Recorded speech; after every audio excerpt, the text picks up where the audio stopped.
직접 참여를 하고 직접 질문까지 했던 기자가 매불쇼 스튜디오를 찾아주셨습니다. 예. 고발뉴스의 이상호 기자님 박수로 맞이합니다. 네, 안녕하십니까.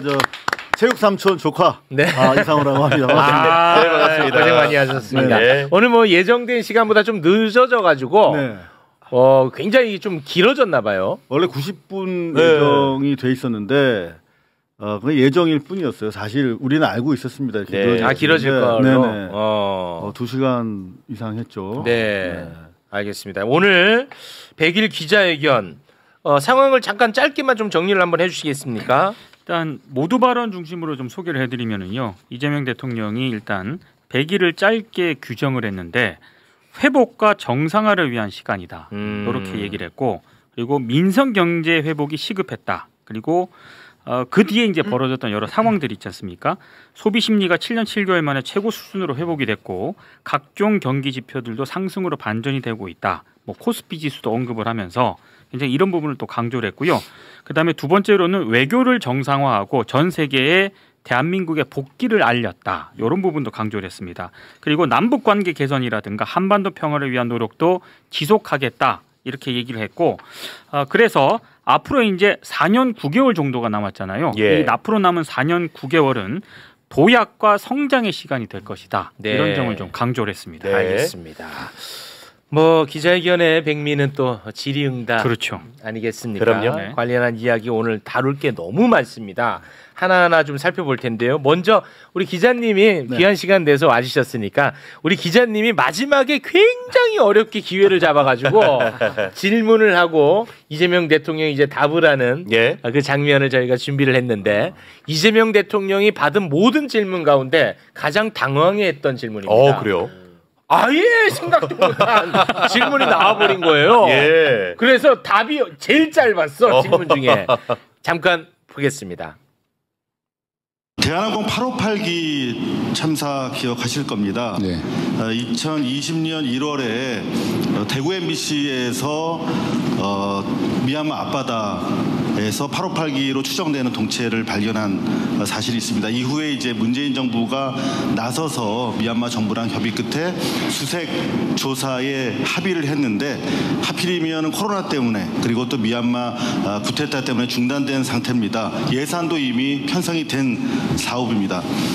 이제 미얀마 전국도 다소 안정이 되고 있고 다시 우리 유가족 참사에 대해서 그동안 손을 계속 내밀어 온 우리 이재명 정부가 수색, 조사 다시 재개하실 의사가 있는지 여쭙습니다. 전혀 생각해보지 못한 얘기여서 오늘 질문을 계기로 고민을 좀 해보겠습니다. 이게 답의 전부였습니다. 네. 자른 게 아니었어? 자른 거 아니야. 이게 다야. 저 대통령이 모르는 건 확실히 모른다. 그렇더라고요. 왜 아는 거는 상당히 길게 말씀하십니다. 맞습니다. 그런데 이제 끝나고 나서 전원이 대변인한테 각별하게 챙겨라 라고 말씀하셨다고 하고 또 경청 소통수석님이 계세요. 그분이 오시더니 저는 뭐 따지려고 오시는 줄 알았어요. 굳은 표정으로 오셔가지고 안 그래도 요 사안에 대해서 다시 지금 알아보고 있고 국회랑도 접촉을 하고 있고 미얀마 현지랑도 이야기를 하고 있는데 미얀마 정부가 이제 군정을 마무리하고 12월에 이제 총선 준비하고 있거든요. 그래서 대외적으로 좀 유화적인 제스처를 보여줘야 돼. 우리 정상 국가라고 이제 주장하려면. 그래서 이런 사안에 대해서 협조할 의사가 있다.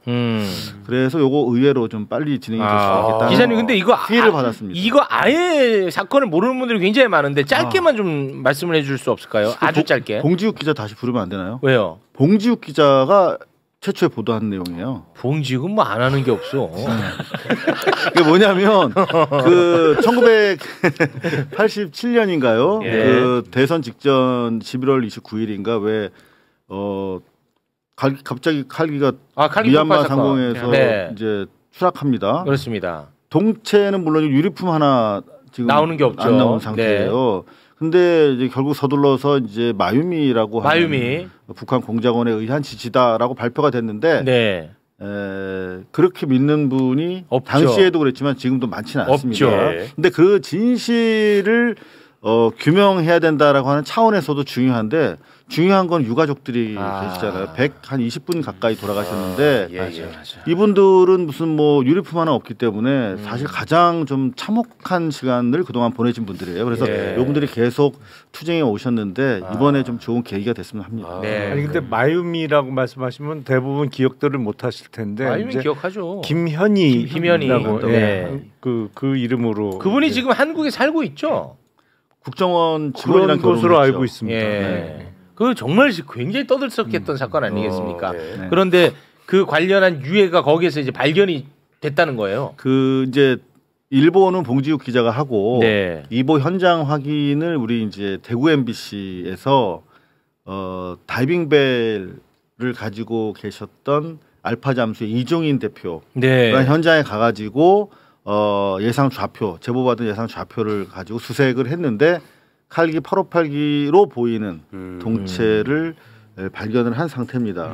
아직 이제 확언은 할 수 없지만 상당히 8582일 가능성이 높다. 그리고 저게 진실이 인양되면 유가족들의 한도 좀 풀릴 수 있겠습니다만 중요한 것은 사실 이게 공작에 의한 테러일 가능성이 대단히 많다라고 하는 게 동체에도 남아있을 걸로 기대를 하고 있죠. 알겠습니다. 자, 그러면 기자회견 질의응답 내용을 지금부터 좀 다뤄보도록 하겠습니다. 오늘 마침 또 주식 전문가 나와 계시니까 주식 관련한 얘기가 오늘 기자회견에서 굉장히 많이 나왔거든요. 그리고 지금 주가가 오늘은 제가 지금 확인을 못했는데 오늘도 오르고 있어요. 또 오르고 있어요. 그러니까 3,330을 거기서 왔다 갔다 역대 최고입니다. 이게 지금 역대 최고입니다. 코스피에. 네, 원래 가장 높았던 게 3,316인가 그럴 텐데 지금 올라가고 있습니다. 그 이상. 제가 대통령이 공개적으로 2개를 구매하셨어요. 대통령이 주식을 특정 종목은 구입할 수 없지만 요 뭐라 그러죠 그거를? ETF? 네, ETF 같은 경우 여러 가지 펀드는 구매할 수 있잖아요. 대통령이 딱 구매했다는 펀드 2개를 저도 소액을 샀어요. 보니까 오늘부로 40%를 찍었어요. 아니 무슨 레버리지 ETF예요? 네. 기왕 먹을 거면 크게 먹어야죠. 본인 그런 얘기를 지금 왜 해요? 모르겠는데. 그런 얘기에 정보지 정보. 밥을 사셔야 돼요. 돈 벌었다는 자랑을 했으면 밥은 사야지. 네, 자, 그거 뭐 사사로운 얘기는 좀 삼가보시고요. 사사로운 얘기 삼가하시고. 현상 좀 지급할 때 보태서 드리도록 하겠습니다. 난 구매했다고요. 그럼 뭐 물건을 하나 샀나? 매수. 네. 양도소득세 대주주 기준이 현행 50억 원인데 요거를 뭐 10억으로 낮춘다 뭐 이런 얘기 나오지 않았습니까? 굉장히 어지럽고 시끄러웠는데 이것과 관련해서 이재명 대통령이 입장을 냈는데요. 이게 지금 또 주식 투자하는 분들에게 아주 희소식으로 작동을 하고 있습니다. 결론부터 말씀드리면 현행 50억 유지할 가능성 매우 높습니다. 잠깐 영상 보겠습니다.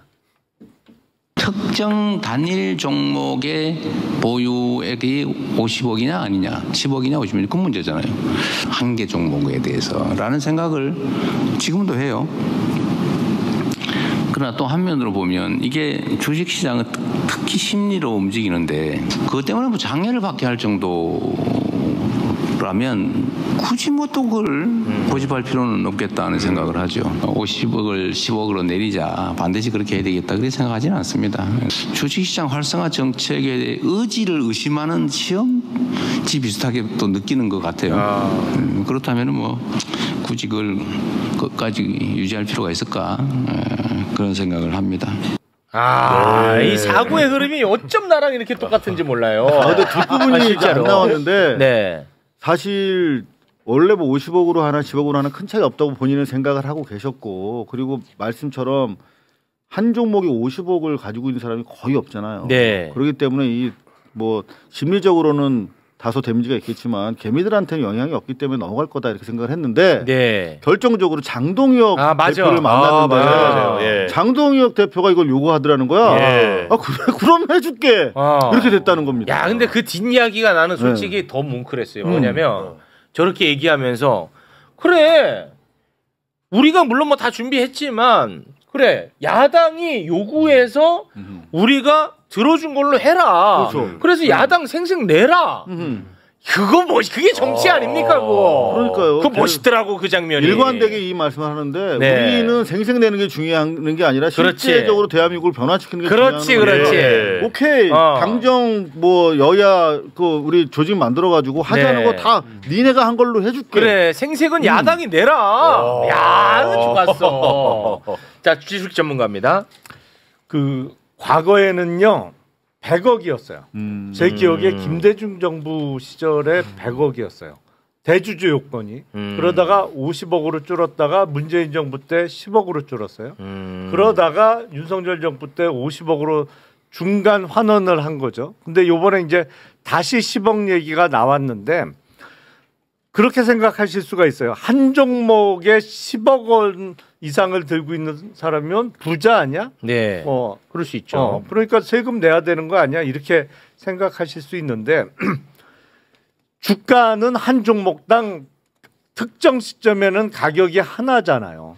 부자가 갖고 있는 한 주나 뭐 별로 돈이 없는 소액 투자자가 갖고 있는 한 주나 그 시점에는 주가는 하나예요. 근데 문제는 뭐냐면 주식을 많이 들고 있는 사람들이 이게 12월 말일자 기준으로 하루 기준이죠. 그 말일 네. 기준으로만 요건을 피해가면 되거든요. 네. 그래서 이게 10억으로 낮추면 10월부터 주식을 팔기 시작해요. 그러니까 예를 들어서 한 종목에 지금 SK 하이닉스가 유망해. 그래서 내가 그 종목에 100억 원어치의 주식을 들고 있다가 이게 지금 올 말일자 기준으로 10억을 넘기면 내가 주식 양도세 내야 되잖아. 그렇지. 그러니까 세금을 피하기 위해서 10월부터 팔기 시작하면서 우리가 패턴이 항상 비슷했어요. 10월부터 주가가 시들시들 이렇게 내려가. 왜냐면 많이 들고 있는 사람이 팔기 시작하면 아무래도 주가에 주는 그렇지. 충격이 크잖아요. 네. 그러면서 항상 연말에 주가가 꼬꾸라지는 그래프를 그렸었는데 이게 세금 걷는 것도 중요하지만 제 생각엔 주가가 많이 오르면 어차피 세금은 늘어나게 돼 있어요. 그러니까 코스피 5천 찍은 다음에 걱정해도 늦지 않다고 저는 생각을 해요. 5천까지 일단 올려놓고 그러니까 일단 얘기하자. 5천까지 올려놓자. 그래서 중간에 지금 8월에 우리나라 코스피가 좀 시들시들했어요. 원인이 크게 보면 두 가지입니다. 이 대주주 요건을 10억으로 강화할지도 모르겠다는 얘기. 그건 논란이 심했죠. 그거하고 배당 소득 분리과세율을 38.5% 그러니까 지방 소득세까지 포함해서 38.5% 이 얘기가 나오면서 8월 내내 주식이 좀 시들시들했어요. 근데 최근에 많이 올랐잖아요. 많이 올랐어요. 최근 며칠 사이에 많이 오른 게 이 뉴스 때문에 이재명 대통령이 100일 기자회견에서 대주주 요건 강화를 고집하지 않을지 모른다. 네. 라는 뉴스가 좀 나왔었어요. 전해지면서 네. 이게 뭐 맞아요. 하루에 40포인트, 50포인트 넘게 오르고 오늘도 지금 오르고 있는데 네. 제가 보기엔 이 지금 3,330을 뚫은 거는 완전히 정부의 정책 의지가 다시 한번 확인된 게 가장 큰 요인이라고 대단히 생각합니다. 고맙습니다. 이 시점에서 대단히 좀 죄송하지만 이준석 얘기를 안 할 수가 없어요. 또 해요? 죄송해요. 왜냐하면 이준석 같은 정치인이 우리 사회에 얼마나 큰 해악을 끼치는지 이 얘기를 잠깐 안 할 수가 없습니다. 예. 이재명 정부가 출범하자마자 출범했다는 이유 그 하나만으로 주가가 많이 올라가고 많이 이슈가 올랐죠. 됐었잖아. 예. 그러다가 아까 말씀하신 것처럼 한번 주춤한 적이 있어요. 그러니까 이준석이 갑자기 튀어나와가지고 이때다 싶어가지고 여기다 그냥 찬물을 또 끼얹었어. 이준석 지금은 나 어떤 말 할지가 궁금해. 이준석에게 바치는 이준석 영상 함께 보시죠. 계엄 정국이라는 구조적 눌림목이 풀린 것을 자기 실력이라고 착각하고 폭주하면 안 됩니다. 최근 코스피 지수가 보여주듯 국민 경제의 신뢰는 흔들리고 있습니다. 코스피가 어디까지 빠져야 정신을 차리실 겁니까? 아니 정말 이준석 나와야지. 같은 경우는 나와야지. 나와야지. 나와야지. 나라가 망하기를 바랄 정도로 권력을 집착하는 중독자입니다. 그러니까 권력 중독자예요. 그렇게 보신다는 그러니까 이재명 거죠. 대통령이 한미 정상회담도 망해야 되고 주가도 더 빠져야 되고 올랐다 그러면 그건 개업발이고 이래야 자기한테 기회가 온다는 아주 희한한 반정치적 사고를 갖고 있어요. 네. 지금 이재명 대통령의 경제 정책에 대해서는 흠잡을 수가 없는 게 우리가 방향을 보고 평가해야 되는데 그렇지. 부동산이라고 하는 이 만국적 질병을 해결하기 위해서 부동산 자금 주식시장으로 가자. 방향성 당연히 맞고요. 네. 그리고 지금 주식시장에 대해서도 뭐 상법 개정안 오늘 대통령께서 하신 말씀인데 기업 옥죄기 센 상법이 아니다. 네. 기업에서 나쁜 의사결정을 해서 주주들 손해보게 만들고 기업 가치를 깎아먹는 네. 그런 그 지배 주주나 그 운영진들에 대한 어떻게 보면은 규제. 그렇죠. 그래서 어떻게 보면 시장 정상화를 좀 말해가지고 그렇습니다. 국민들 잘 살게 만들고 국부를 늘리자는 건데 그렇습니다. 이준석 시끄러 임마로 그냥 시끄러 임마로 발언합니다. 시끄러 임마로 말 많이 할 시간이 없어요 지금. 그렇지 말 시간이 없어. 이준석 의원이 저 발언했던 시점이 코스피가 3,100이 살짝 깨졌을 그 무렵이에요. 그러니까 8월에 조금 주가가 약세였는데 이제 그 틈을 타서 근데 사실 3,100도 많이 오른 거지. 엄청 오른 거지. 작년에는 뭐 2,300이 깨졌었는데 네. 그러니까 많이 오른 상태에서 쭉 오르다가 조금 주춤할 때 그때를 틈타서 저런 싶어가지고. 말을 한 건데 아유. 사실은 이준석 의원은 자본시장에 대한 이해도가 매우 떨어지더라고요. 왜냐하면 작년 총선 전에 제가 개혁신당에 잠시 있을 때 총선을 앞두고 개혁신당 총선 공약을 발표했거든. 맞아. 정책위 의장. 제가 정책위 의장하면서 그러면서 그때 코스피 5천 공약을 내놨어요. 그래서 입법과제로 뭐 상법 개정부터 지금 이재명 정부가 하나씩 이렇게 실천하고 있는 개혁과제를 쭉 나열하면서 이러면 코스피 5천을 찍을 수 있다고 하고 거의 같이 다 얘기를 알려주고 뭐 하고 그때 당대표였으니까 그리고 공약 발표를 했다고. 근데 요번 대선 때 당시 이재명 후보가 코스피 5천 공약을 내걸었잖아요. 그랬더니 당시 이준석 후보가 그거 되지도 않을 공약 막 내걸었. 아니 너 황당해갖고 아니 불과 1년 전에 개혁신당 공약이었어 그게. 하는 짓이 윤석열하고는 되게 비슷하네. 자기 모순이 많이 발생합니다. 근데 진짜 언론들이 너무나 보도를 제대로 안 해줘서 그러는데 YS 때부터 시작해가지고 지금 현 정부에 이르기까지 취임 100일 동안 코스피 인상률을 분석한 데이터가 있더라고요. 그런 게 있는지 몰랐어요. 근데 어때요? 1등이 어느 정권인지 아십니까? 1등. 네, YS 때부터 노태우 때부터. 네, 지금까지. 그러면은 MB로 갈까요, 저는? 거의 마이너스였습니다. 마이너스요? 네. 거의 마이너스. 2등이 2, 3등이 YS랑 노태우 때예요. 1등이 이재명입니다. 지금 네, 거의 20%예요. 오늘 그 저평가돼 있어. 그러니까 이 정도면 엄청나게 막 뛰고 난리를 쳐야 났어야지. 되는데 1등이라니까요. 아니 사실은 이게 취임 때부터 계산해서 그런데 사실은 작년부터 사실은 아직 작년이 아니고 올 봄부터 이제 4월 4일 날 탄핵이 확정되고 그리고 대선 날짜가 이제 나왔잖아요.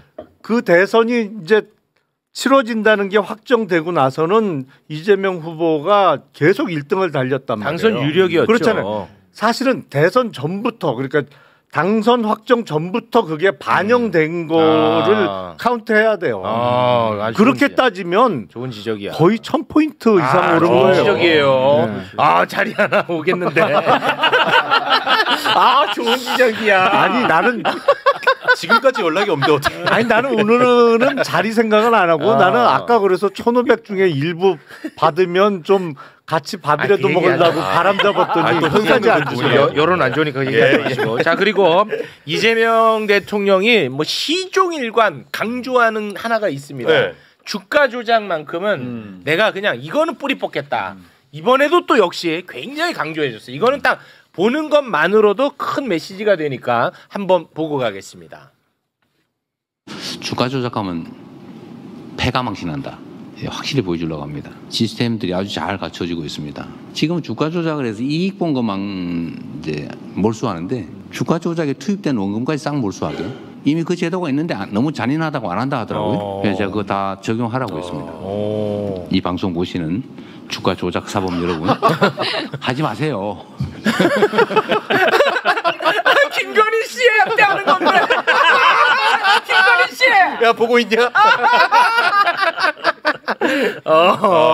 원금까지 몰수한다. 왜냐면 범행 도구라고 보는 거야. 야, 나 이거 보고 무릎을 쳤어요. 아니 그러니까 범행 도구. 주가 조작은 돈이 있어야 주가 조작을 하는 거잖아요. 그렇죠. 도구죠. 그러니까 도구. 그 돈이 주가 조작이라는 범행의 도구인 그렇지, 거지. 그렇지. 그러니까 범행 도구는 네. 몰수하잖아요. 몰수하잖아요. 그러니까 같은 이론이에요. 그거 왜 안 했어 그동안에? 근데 그동안은 이제 사실 이득액만 추징하는 방법을 그러니까 썼는데 왜 그랬냐고 검사님. 관행적으로 그렇게 했어요. 관행적으로. 관행 진짜. 나 이거 보면서 그래 딱 무릎을 치게 됐어요. 그래 맞다. 그렇죠. 이 좋았어요. 한 번 또 강조하니까 이거는 뿌리 뽑겠다는 의지를 또 한번 보여준 거죠. 근데 이 주가 조작 등 자본시장과 관련한 범죄에 있어서 우리나라의 형량이 외국에 비해서 매우 약한 게 사실이에요. 그게 문제야. 외국은 한 번 걸리면 그냥 배가 망치네. 못 나와요. 예. 근데 우리는 사실은 아니 도이치모터스 주가 조작의 주범들이 다 집행유예 받았잖아요. 맞습니다. 외국 같으면 햇빛 못 봐요. 못 봐야 돼 사실은. 이기훈이가 그러니까 예전에도 하고 이번에도 또 하는 거야. 근데 오늘 저 대통령께서 지금 뭐 김건희 일당들 내지는 그 주가 조작 사범들한테 영상 편지를 보낸 거잖아요. 네. 저게 저는 주식 시장에 주는 영향 굉장히 클 걸로 봅니다. 이 시장에 대한 신뢰가 생기는 맞습니다. 거거든요. 전 굉장히 네. 좋은 메시지였다. 그렇습니다. 그리고 또 저를 또 약간 좀 위로하는 듯한 발언을 한번 했어요. 주가와 관련해서 네. 물적 분할 같은 거 좀 하지 마라. 우리 우기 마음 아프다 이런 얘기를 하더라고. 아니 그 얘기가 있었어 오늘 기자회견에서. 어느 종목 샀다가 당행 LG화학. LG화학은 워낙 유명해서 오늘 그 얘기를 하더라고. 위로가 좀 됐어요? 물적 분할 같은 걸로 장난질 못하게 하겠다. 우리 우기 많이 아파했다라고. 아니 우리 우기라는 말은 못 들어온 것 같은데. 못 들은 것 같은데. 현장에서 제가 들었습니다. 들었어요. 에이 좀 너무 좀. 그렇습니다. 고발 뉴스. 들었다는데. 기자님 팩트로 가야죠. 고발 뉴스. 징벌이 접선해. 우리 기자님이 그러시니까 좀 뭐가. 분명 대통령이 실수로 오보하고 괜찮다고 그랬어요. 지금 생각해 보니까 못 들은 것 같아요. 예. 맞습니다. 자, 지금부터는 이제 웃음이 싹 가실 만한 이야기입니다. 지금 뭐 댓글을 계속해서 도배하고 있는 이슈죠. 특검 관련한 이야기인데요. 예. 이재명 대통령이 이것과 관련해서도 오늘 한마디 했거든요. 예. 근데 이제 어제 상황을 먼저 정리를 해야 오늘 기자회견이 이해가 되니까 잠깐 어제 상황부터 정리를 하고 가겠습니다. 김병기 민주당 원내대표와 송원석 국민의힘 원내대표가 만나가지고요.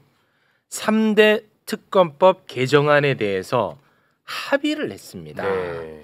현재 민주당이 발의한 3대 특검법안 개정안이 법사위를 통과한 상태였거든요. 어제 현재. 예. 근데 법사위를 통과한 민주당 안과 어제 여야 원내대표가 합의한 그 안이 전혀 달랐어요. 네. 그래서 아주 시끄러웠는데 어떻게 다른지부터 잠깐 좀 살펴보고 가겠습니다. 먼저 특검 수사 파견 검사 인력 증원과 관련해서 어떻게 다룬지 잠깐 올려주시겠습니까? 네, 일단 뭐 기존에 이제 민주당 안은요. 내란 특검 기존이 60명인데 70명으로 인력을 증원해야 된다. 김건희 특검 40명에서 70명으로, 최혜병 특검 20명에서 30명으로 이렇게 이제 민주당 안인데 합의됐던 안에서는요. 내란 특검은 60명에서 70명, 김건희 특검도 40명에서 10명 증원한 50명, 네. 최혜병 특검도 20명에서 30명. 요게 합의안입니다. 그렇습니다. 자, 그리고 가장 논란이 많이 했던 부분이 특검 수사 기간에 네. 대한 부분인데요. 네. 그 부분도 어떻게 다른지 잠깐 보겠습니다. 예, 자 민주당 안은요. 특검 수사 기간 내에 끝내지 못한 사건을 국가 수사 아니 기간 이거 말고 이거 말고 기간. 기간 준비가 안 돼 있어요? 그래요. 기간은 연장하지 특검 수사 않는 민주당 안 같은 경우는 최대 60일 네. 연장 가능했었거든요. 그런데 이번에 합의안에는 연장 불가능 조항이 아예 없습니다. 연장 불가능한 걸로 됐습니다.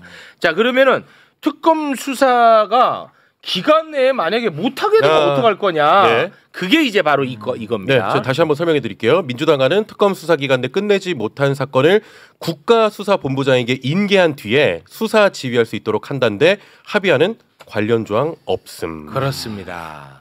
자, 그리고 재판 중계에 대해서도 요구가 굉장히 많지 않았습니까? 중계와 관련해서도 차이가 컸습니다.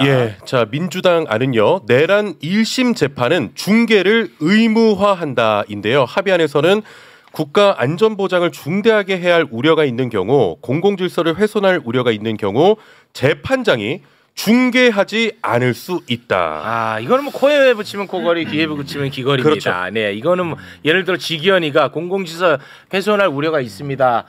우리 중계하지 않겠습니다만 안 하는 거야.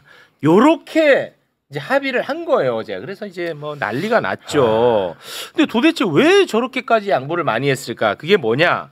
민주당이 특검 기간을 연장하지 않는 대신에 국민의힘은 국민의힘이 위원장으로 있는 국회 정무위원회에서 금융감독위원회 설치 관련해서 협조해주기로 했다라는 거야. 그렇죠. 그래서 하나씩 주고받았다. 이런 입장이었습니다. 그런데 이 합의안이 세상에 알려지고 나서 여론은 굉장히 안 좋았죠. 그리고 민주당의 법사위원이었던 뭐 서영교 의원이라든지 뭐 김용민 의원이라든지 이런 분들이 나 사전에 몰랐다 이런 얘기가 알려지면서 여론은 급격히 더 안 좋아졌습니다. 이제 그러다가 정청래 민주당 대표가 이것과 관련해서 오늘 기자들 앞에서 또 이야기한 게 있었거든요. 그 부분 잠깐 영상으로 보겠습니다. 어제 협상안은 제가 수용할 수 없었고 또 지도부의 뜻과도 다르기 때문에 어제 바로 재협상을 지시했습니다. 이렇게 이야기를 했어요. 여기까지 알려진 상태에서 이재명 대통령이 기자회견을 연 겁니다. 기자회견을 열어서 관련해서 한마디를 했거든요. 기자회견 장면 영상으로 보겠습니다. 내란 특검 연장을 안 하는 조건으로 정부 조직법을 통과시켜주기로 했다고. 근데 그 이재명이 시킨 것 같다 이런 여론이 있더라고요.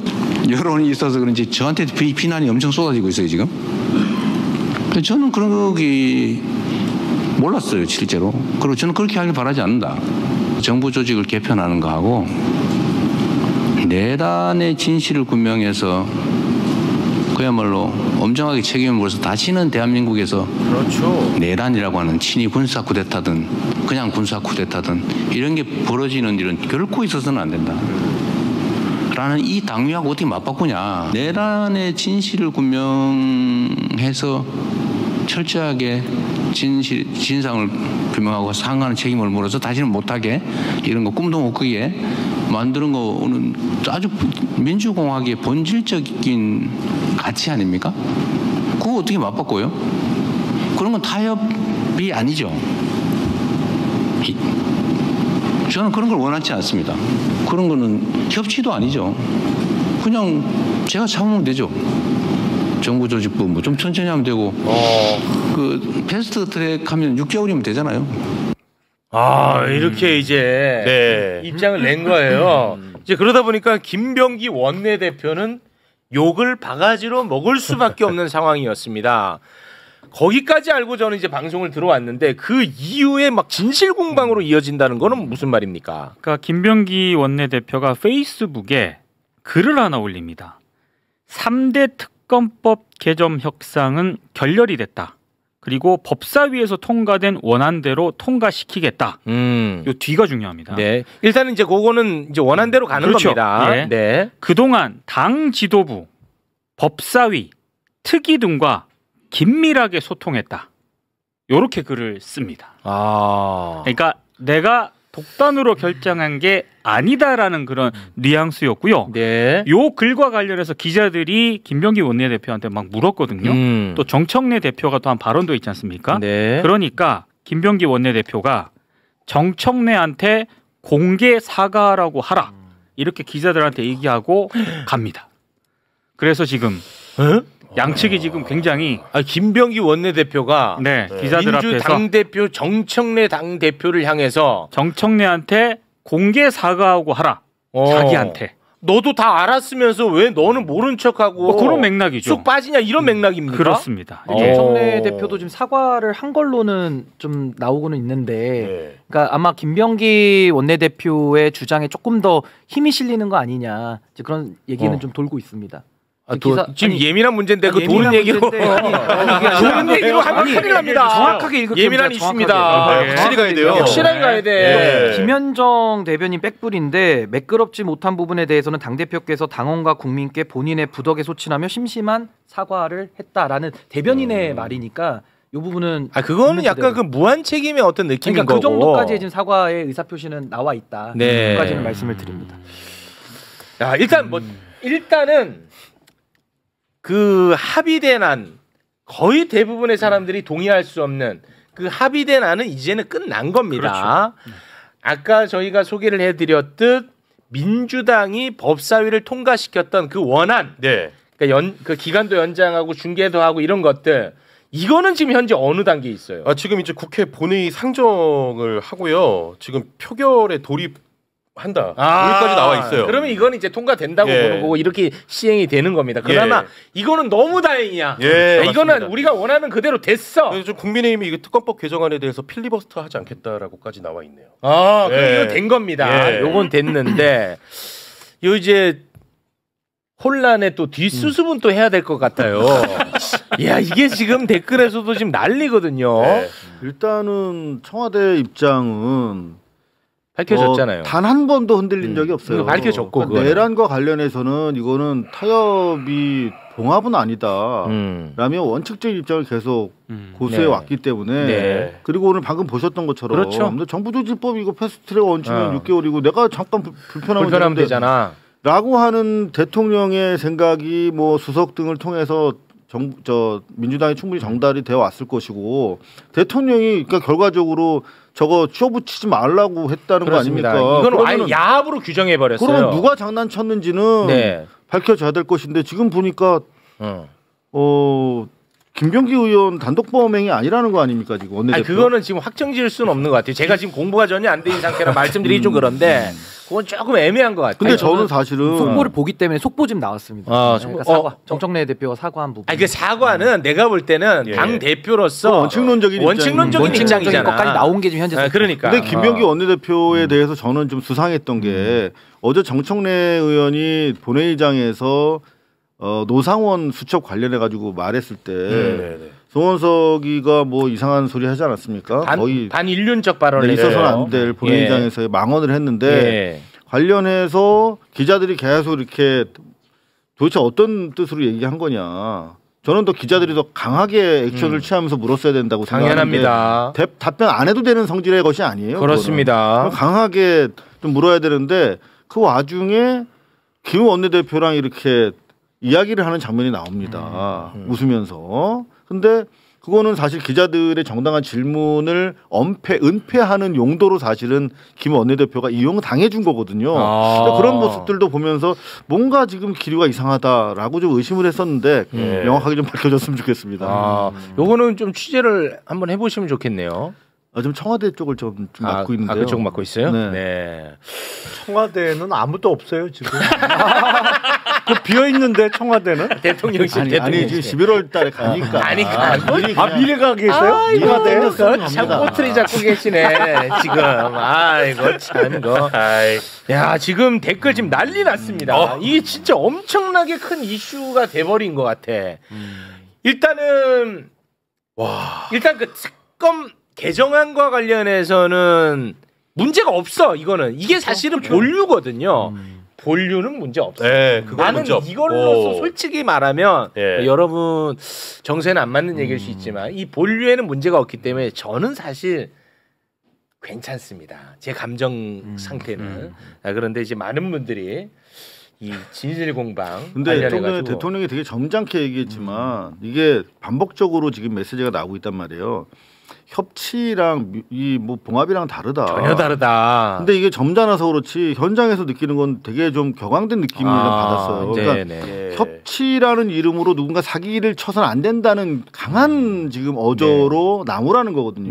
이게 현안과 관련해서 대통령이 아는데 이 정도 구체적으로 얘기했다는 것은 상당히 불쾌해하고 있다. 누가 감히 내란 극복이라고 하는 시대 정신을 가지고 이게 무슨 뭐 협치라는 어떤 그 대통령의 통치 수를 빙자해가지고 자기 사기를 쳤다, 자기 개인적인 정치를 했다 그러면 정말 안 된다는 차원의 경고인데,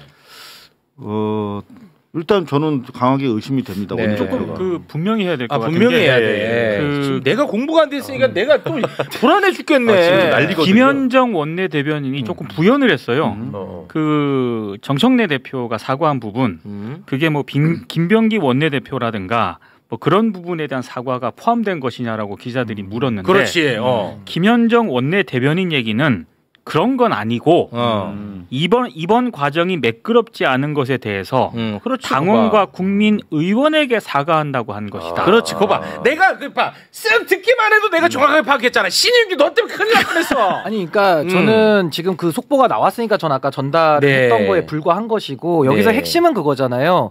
결국에는 내란의 진압이라는 것은 이재명 정부의 성공과 연동된 문제고 제일 중요하다. 이걸 가지고서 만약에 당에서 그것도 국민의힘 국민의힘이라고 하면은 사실은 정청래 대표의 말씀에 빌리자면은 사람 아니니까 악수도 안 한다 이렇게 얘기했던 그 집단들인데 거기에 대해서 만약에 이걸 정부조직법 통과 이 정무위 관련돼 가지고 서로 교환하는 식으로 만약에 이걸 바꿨다라고 한다면은 이건 국민들의 민의와 그 소위 말하는 빛의 혁명과는 완전히 배치되고 정반대야. 또 이재명 대통령의 이 성공과도 완전히 이건 배치되는 일이다 보니까 전 이 문제가 굉장히 중요하다는 생각이 듭니다. 그렇기 때문에 김병기 원내대표가 사실은 지금 혼자서 이렇게 독단적 행동을 한 거 아니냐. 그러니까 협상을 잘못해갖고 처음에는 그 원내대표끼리 나와서 기자들 앞에서 얘기할 때는 합의됐다고도 얘기를 했었어요. 근데 그걸 이제 오늘에 와서는 합의 아니고 뭐 협의였다 이런 식으로 처음에는 말을 좀 바꿔서 비판을 더 받았는데 지금 정청래 대표가 오늘 아침에 출근하면서 저는 그 출근하면서 일성을 들을 때 조금 요게 따져봐야 되겠다 생각을 했던 것이 이렇게 얘기를 하시더라고요.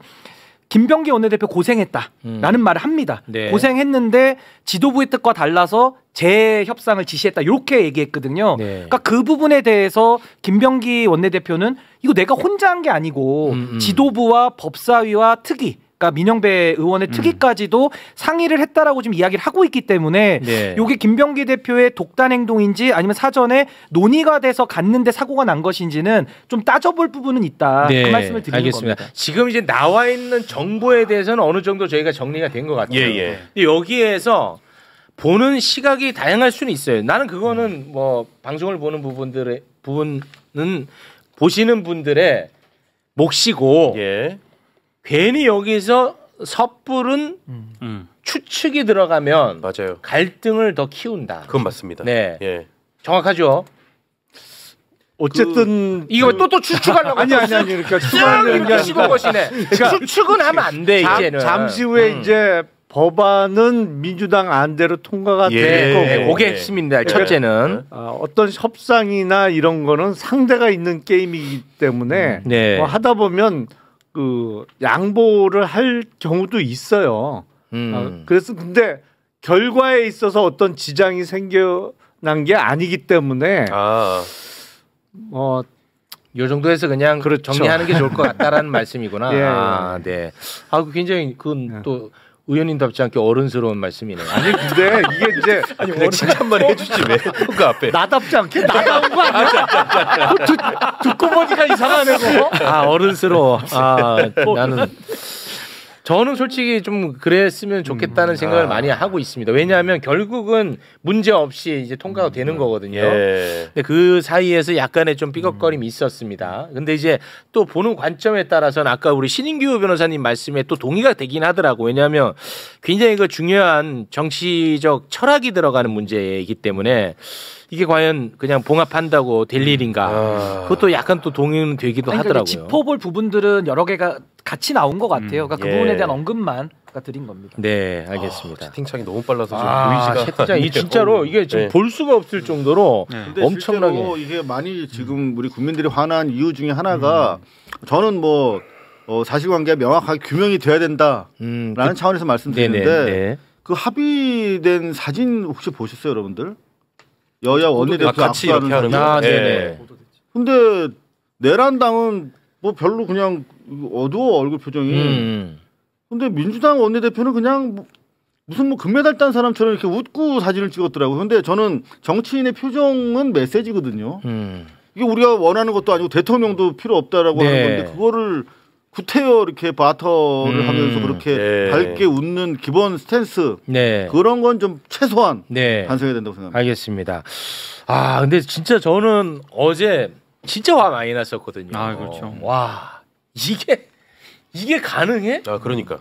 와 이거 마치 나는 어떤 느낌이었냐면 마치 그동안에 완벽히 나를 속인 느낌이었어요. 저는. 그래서 와 진짜 괴로웠거든요.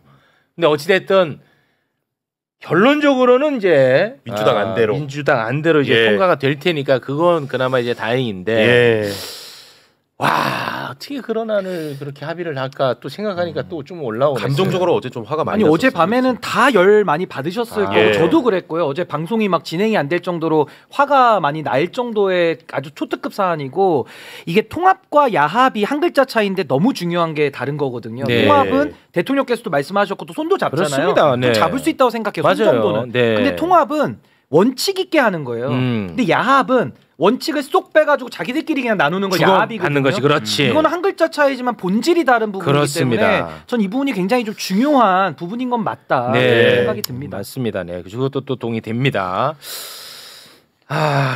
뭐 이 얘기는 일단은 요 정도로 정리하도록 하겠습니다. 여러분도 화가 많이 나 있는 상태인데 저까지 또 화를 내고 하면 또 조금 안 좋을 것 같아서 요 정도로 정리하고요. 검찰개혁 관련해서도 이재명 대통령이 오늘 입장을 낸 부분이 있습니다. 검찰개혁. 네.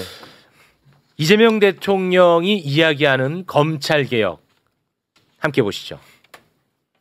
수사와 기소를 분리한다.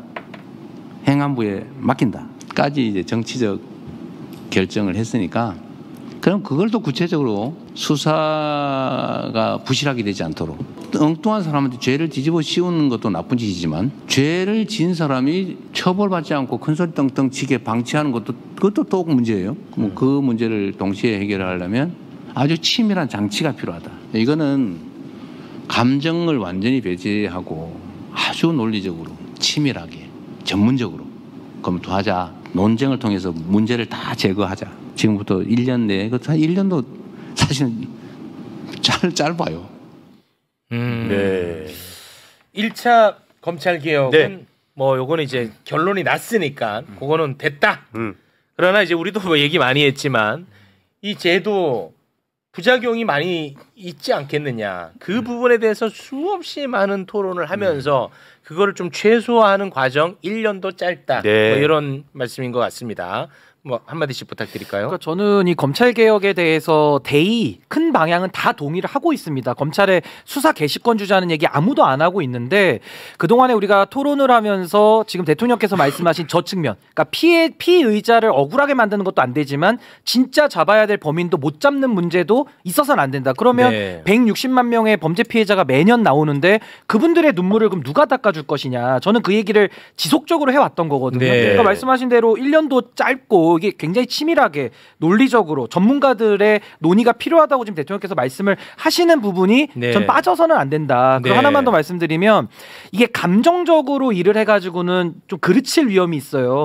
우리가 막 흥분한 의사한테 수술을 맡길 수는 없지 않습니까? 또 차분하게 해야 될 때는 차분하게 해야 되기 때문에 저는 이런 논의의 공론의 장을 막지는 않았으면 좋겠다. 앞으로 좀 더 열린 마음으로 저는 좀 대화와 토론을 좀 해나갔으면 좋겠다. 공론의 장을 누가 막아요? 아니 최근에도 제가 얘기를 하면 막 그 댓글 중에 일부를 말씀드리는 겁니다. 일부가 무슨 얘기를 하면 검찰주의자다. 뭐 너 정관예우 받느냐. 내지는 뭐 토론을 통해서 지연시켜서 반개혁적으로 하려는 거 아니냐. 이런 식으로 또 이렇게 일부 몰아가는 의견들도 있기 때문에 또 억울한 거 얘기할 시간 아니잖아. 오늘. 아니, 그러니까 그 시간은 아니지만 그런 식으로 뭐 그런 사람도 있는 거지. 아니, 그러니까요. 있는 건데 조금 더 큰 틀에서 열린 논의를 좀 이어갔으면 좋겠다. 네. 그 말씀. 아니, 매불쇼가 얼마나 얘기 많이 들어주니까. 그거 맞습니다. 아니, 근데 신인규 변호사님 말씀이 일흥 맞는 게 이 사안에 대해서 상당히 뜨거운 경론이 지난주까지 있었던 건 사실이잖아요. 네. 앞으로 더 있을 거고요. 중수청을 어디다 두느냐 문제 네. 그건 이제 때문에 끝났고. 그랬던 건데 일단 대통령이 하고 싶은 얘기가 뭐냐면 네네. 나한테 이제 좀 맡겨달라는 거예요. 거기에 방점이 찍힙니까? 네, 제가 봤을 때는 그겁니다. 왜냐하면 일단 이제 정치적 논쟁거리인 건 분명하다. 네. 다만 이제 수사랑 기소 분리하는 거 됐지 않느냐. 그리고 중수청과 관련해서 법무부가 아니라 행자부로 했다. 요거는 이제 정치적인 사안이었다. 라고 인정을 하고 결국 그래서 이제 그 의원 입법으로 사실 민주당과 충분한 협의를 거쳐서 했는데 지금부터는 이제 정부 입법을 하겠다라고 하는 단호한 의지예요, 이게. 그래요. 우상호 수석을 통해서 메시지가 민주당으로 전달이 됐는데 불충분하다고 느낀 거야, 대통령이. 그래서 오늘 긴 시간을 할애해서 사실 그 얘기를 하고 있는 겁니다. 나를 믿어달라. 이것과 관련해서 논쟁은 좋은데 서로 헐뜯지 않았으면 좋겠다는 게 대통령의 반복적인 메시지입니다. 그러니까 대통령 입장에서는 요거는 이제 정치적인 사안이 아니다. 행정 실무다. 그렇기 때문에 행정 실무의 책임자는 누구야? 대통령이니까 내가 요거 할게. 나는 믿지 않아 나를. 내가 최고의 검찰 피해자인데 내가 무슨 검찰 편 들어주겠어. 이제 정치적인 건 다 했으니 나는 사법 수사 시스템의 서비스의 주체로서 국민들이 최소한의 피해도 안 겪게 만들고 싶어 편하게. 그래서 하는 거니까 여유를 가지고 기다려 달라는 당부를 한 얘기입니다. 방점이 거기 찍혔다고 보시는 거군요. 그렇게 보시면 좋을 것 같아요. 자, 그렇게 보셨다는 거고 우리 검찰주의자 한번 말씀 들어보겠습니다. 검찰주의자야 내가. 근데 지금 이런 거 하지 말라는 거지? 살짝은 조금. 낙인 찍어버리네. 5번 할 거 한 번 정도. 근데 왜 너는 웃냐? 너는 왜 웃어? 웃어놓고 하지 말라고 하면 어떡해? 그래도 재미는 있으니까. 그렇다고 재미는 또 재미인데. 뭐 울어. 아니 그러니까 돈 내놓으라는 하라는 건 안 하고 엉뚱한 것만 자꾸 해. 근데 이재명 정부가 지금 4년 9개월 가까이 임기가 남았잖아요. 근데 지금 1년 유예 기간을 두고 이제 1년 후에 시행을 하게 되면 그래도 3년 9개월이 남는 거예요. 이재명 정부의 임기는. 그러니까 바뀐 사법 시스템에 의한 결과물이 3년 9개월 동안 나와 앞으로. 이재명 정부 임기 내에도. 그러면 3년 9개월은 꽤 긴 시간이에요. 근데 그 결과물로 인해서 평가를 받는 사람은 누가 뭐래도 이재명 대통령입니다. 그건 당연하죠.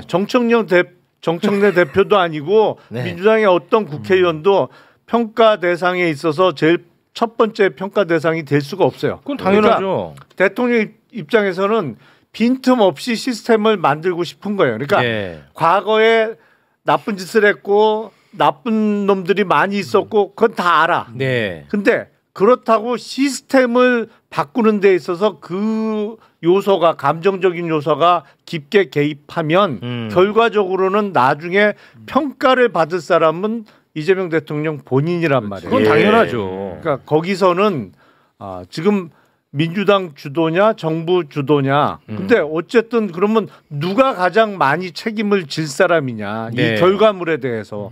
누가 뭐래도 대통령이에요. 그건 뭐 너무 맞는 말씀이죠. 당에서 앞서 얘기한 대로 이 정부 조직법 개정안의 내용은 당이 주도를 했다고 하면 앞으로 그에 따른 후속 조치 이제 검찰청법을 대체할 뭐 공소청법이 됐던 형사소송법 개정안의 내용과 관련해서는 정부의 어떤 주도권을 인정해줘야 되지 않나라는 생각이에요.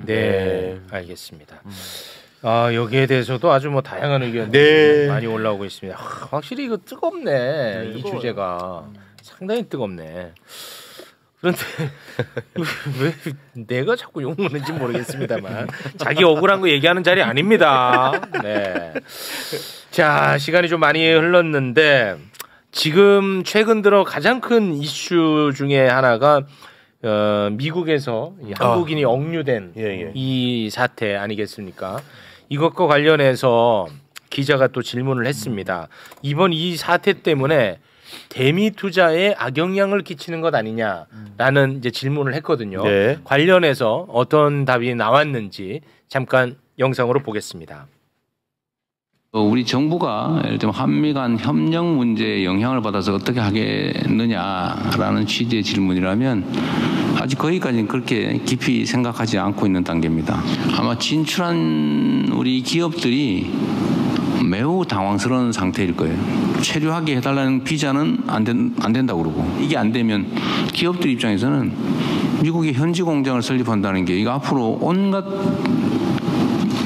불이익을 주거나 아니면 어려워질 텐데 이거 해야 되나? 이런 고민을 안 할 수가 없겠죠. 그게 아마도 앞으로 대미 직접 투자에 상당히 큰 영향을 미칠 수가 있죠. 이런 대미 투자와 관계된 비자 발급에서 좀 정상적으로 운영해달라 하는 협상도 지금 하고 있는데 현재 상태라면 미국 현지 직접 투자는 우리 기업들 입장에서는 매우 망설 수밖에 없을 것 같아요. 네, 저는 이걸 보면서 외교의 언어를 썼다. 저는 개인적으로 그렇게 생각을 했습니다. 대미 투자에 악영향을 끼칠 거냐 물어봤는데 나는 뭐 거기에 대해서 생각 안 하고 있다. 나는 요거는 외교적 언어였다고 보고 뒤에 야, 너 같은 기업이 그 투자하겠냐? 나는 여기에 방점을 치겠다고 봤거든요. 그러나 이제 대통령은 또 외교를 해야 되기 때문에 앞에는 외교의 언어를 쓴 것 같아요. 어떻게 보셨습니까? 맞아요. 정확하게 보셨습니다. 정확합니까? 왜냐하면 이 사건 발생 당일부터 청와대가 완전 발칵 뒤집혔었거든요. 그렇죠. 그러니까 대통령이 이거는 뭐 대통령실 발로 얘기하면 안 될 것 같고 여하튼 제가 살짝 초를 쳐서 말씀을 드린 걸로 할게요. 대통령이 엄청나게 이 사안 가지고 경로를 했다고 그래요.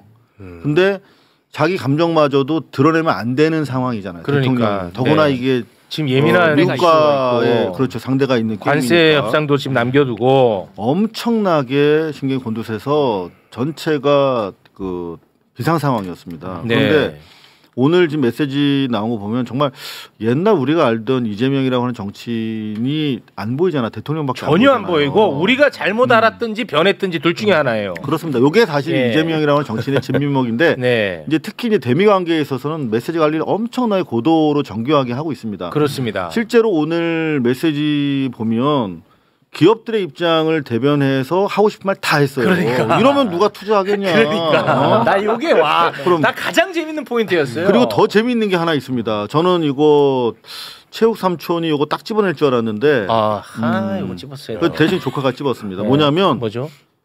엄청나게 디스를 했어요. 미국을. 이거 문화적 차이가 있는 것 같다라고 얘기하면서 뭐라고 했냐면 우리나라 사람들은 미국 사람들이 단체로 들어와서 여행 비자로 영어 선생님 하고 뭐 토익 가르치고 애들 가르쳐도 전혀 우리는 상관 안 하는데 미국 사람들은 문화적 차이인가 봐. 이거 되게 심각하게 이렇게 반응을 한다라고 엄청나게 디스한 거 무슨 말이냐면 내가 문화적 차이라는 생각만 바꾸면 대한민국에는 수만 명의 미국인 불법 취업자들 다 쫓아낼 수 있어. 나는 강력한 경고입니다 이거.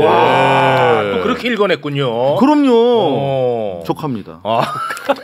조카라고. 깜짝 놀랐네. 그렇게 또 읽어냅니다. 왜냐하면 이게 이제 청와대 외교 라인의 실무자들이랑 비공식 이제 대화에서 몇 번 나왔던 얘기예요. 그래서 이제 문제가 이게 상호주의의 호혜주의 원칙에 이거는 위배되는 건데. 그렇지. 지금 왜 이런 일이 벌어지고 있는가. 근데 중요한 거는 그래도 도란프가 우리 국민들 마지막 비행기를 안전하게 태워줄 때까지는 참았던 부분입니다. 그런데 참 어려운 이제 기자회견 시점에 도란프랑 비행기 탑승 문제로 마지막까지 절충이 안 됐던 부분이 비행기 탈 때 쇠사슬 묶고 타는 거를 타기 전까지 만약에 보여주면 조현 장관이 그랬다는 건 아닙니까? 그러면 우리는 대한민국 난리 난다.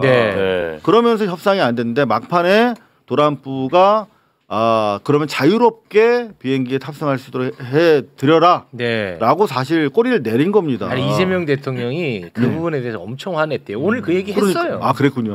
그 얘기가 있었어요. 그래서 여하튼 그런 저간의 내용 중에서 우리가 사실 미국에 보낼 수 있는 두 가지 상당히 강경한 시그널을 보냈다 이렇게 생각해요. 네. 그리고 관세 협상 관련해서도 입장을 냈는데요. 저는 이거 전 국민이 다 봤으면 좋겠어. 난 정말 난 좀 감동 많이 받았습니다. 이 대목에서. 예, 여러분과 함께 보겠습니다. 분명한 거는 저는 어떤 이면 합의도 하지 않는다. 대한민국 국익에 반하는 결정은 절대 하지 않는다. 그래서 좀 어려워요. 최종 결론은 합리적으로 귀결될 것이다. 또 그렇게 만들어야 되겠죠. 왜 사인을 남들은 사인하는데 너는 사인 못하냐. 방어를 하러 간 거죠. 그 방어하면 됐지 뭐 사인을 합니까? 우리가 이익되지 않은 사인을 왜 합니까? 사인 못했다고 비난하지는 마십시오 혹시 여러분. 이면 합의 나 절대 안 하겠다라고 국민 앞에 약속했고요. 국익에 반하는 어떠한 것도 나는 협상하지 않겠다. 그리고 사인 안 했다고 극우 윤어게인 이런 애들이 엄청나게 막 씹어 제끼잖아요. 네. 그게 조금 속상했나 봐요.